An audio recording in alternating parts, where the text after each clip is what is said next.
All right, ladies and gents, let's talk mean value theorem, or MVT. Here I have just a graph and some kind of random function f, and let's say that we have f and it's defined between a and b. So we have a point here at a and a point up here at b, and the outputs there would be f of a and over here f of b. And more specifically here we have f of x, and f of x is going to be continuous and differentiable on my interval. Specifically, it's going to be continuous from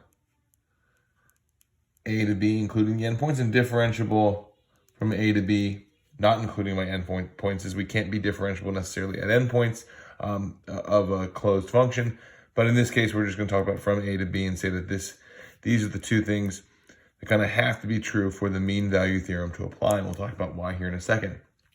So what the mean value theorem says is that if you take these 2 points, and they can kind of be anywhere on your graph, but if you take those 2 points and you take the slope of the line, the secant line between those 2 points, specifically f of b minus f of a over b minus a, right? Just the slope of that line, change in y over change in x, that at some point on this curve, this continuous and differentiable curve, that's going to be equal to f prime of c.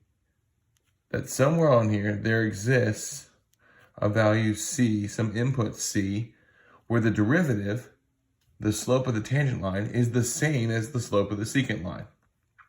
And again, this is true for continuous and differentiable functions only.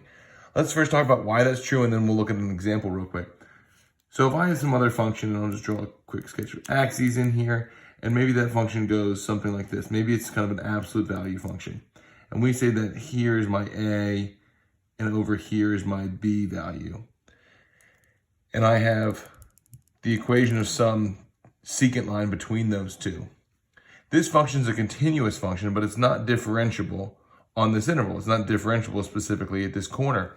And as a result, there's no place on this function where I have a tangent line whose slope is going to be the same as that of the secant line. That's not going to happen because this function is not differentiable on this interval.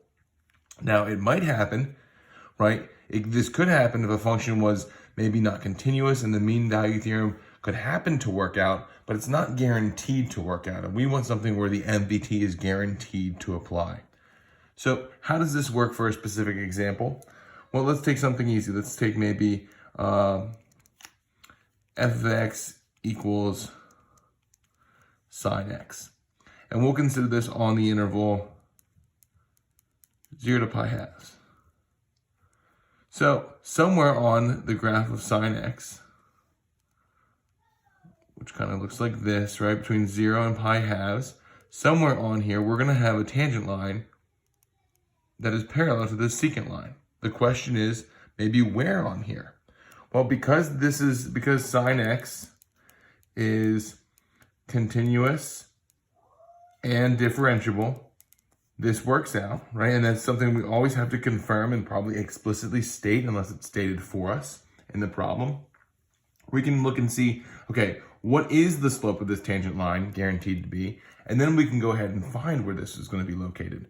So first, to see where this is going to be, we'll take sine of pi halves minus sine of 0 over pi halves minus 0.